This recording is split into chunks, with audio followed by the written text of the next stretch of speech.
Hey guys, welcome back to the channel. Today we're going to be talking about what I call flushing money down the toilet, aka lifestyle creep. Welcome to Iramis and Gerry. We're a couple of dreamers. And over the past 20 years, we have learned a few things about each other. We are tired of shoveling snow.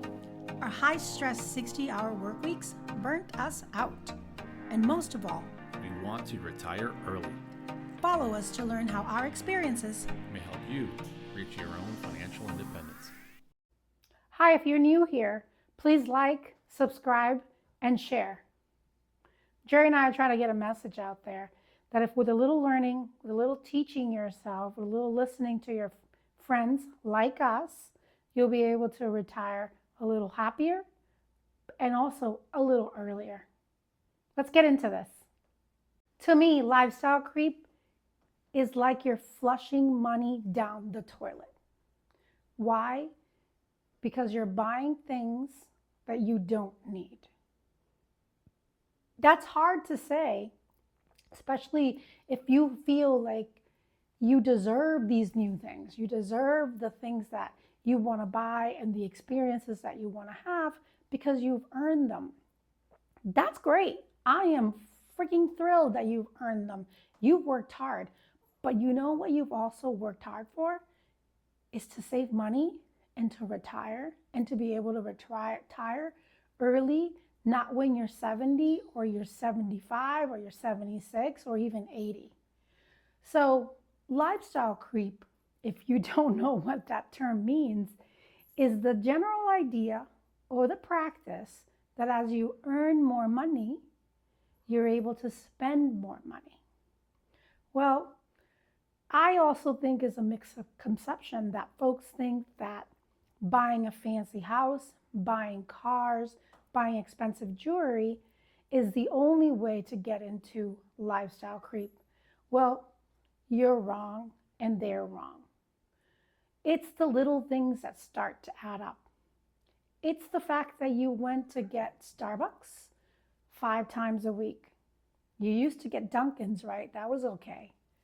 It's the fact that you ended up with a fancy dress that you were perfectly fine buying that dress at a discount store, but all of a sudden you needed to go to a fancy mall store and spend hundreds, possibly thousands of dollars. It's the idea that you were happy with your $50 heels, but then you wanted to get name brand heels just because you were making a little bit of more money. Now look back, how did you pay for those things? Were you really making that much money that you could pay for those cash? I bet anything that went on those credit cards. And if you couldn't pay that credit card bill by the end of the month, you had a balance. That means your balance was accruing 25 to 30% interest every month. That's a tough pill to swallow, and to understand that that's where your money went. That's where your raise went. That's where your bonus went. Looking back, when you start really looking back at these purchases, you're wondering, where is my money, right? Now, that was just the purchase piece. Now, let's talk about the other daily things that you're doing. Uber Eats, those drivers charge a lot of more money, and on top of that, you have to tip them.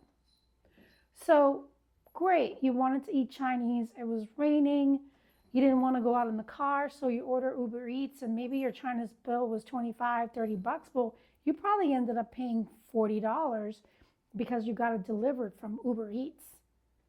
That's what lifestyle creep does. Slowly, it gets in there, it creeps in, it's like a fog or the mist, and one day you're completely engulfed and you don't know what you did with the money.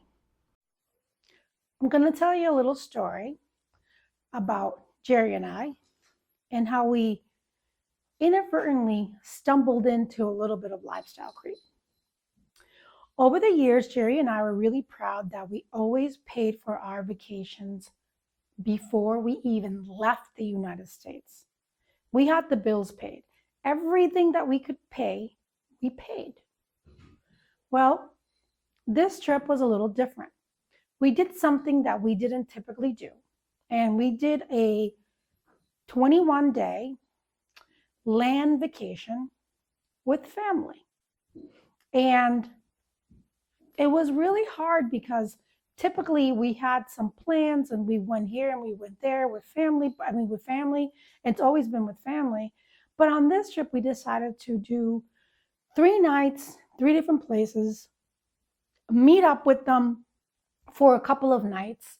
And then we rented a villa, and then we rented another villa. Now, this entire trip took place in Italy. Gerry and I we ended up renting 3 different cars and 6 or 7 different towns, and it was incredible. The part that got a little bit frustrating was that we hadn't traveled city to city, town to town like that in many years, and we were really used to having a particular budget. Well, we were with family, and we kind of just said, hey, we're having tons of fun. Let's just go to the restaurants. Let's go and stay at this hotel. Let's go do this spa. Let's go do this spring. Things added up. And on top of that, we ended up getting a ticket for driving in the middle of the road, the middle of the piazza in Amalfi. So when we came back, not only did we have a parking ticket that we had to pay with many Italian fees, we still had credit card debt that we were not able to pay. And it took us 5 to 6 months to pay that bill. And to this day, I still remember, wow, it can happen to anyone. It happened to us, even though we had tried to avoid it for so many years. So I want to have you think back about your experiences that you've had. And if you had something happen to you that somehow you kind of crossed that line and you went into this lifestyle creep, and now you find yourself in no way to get out. Well, we're here to tell you that you can get out. You have to just write down what your budget is, write down all your debt, and make a point to continue to save, but to also pay the debt down. Thank you so much for listening to me. We're really excited to continue our story, to continue our life and lessons learned. And as always, happy saving.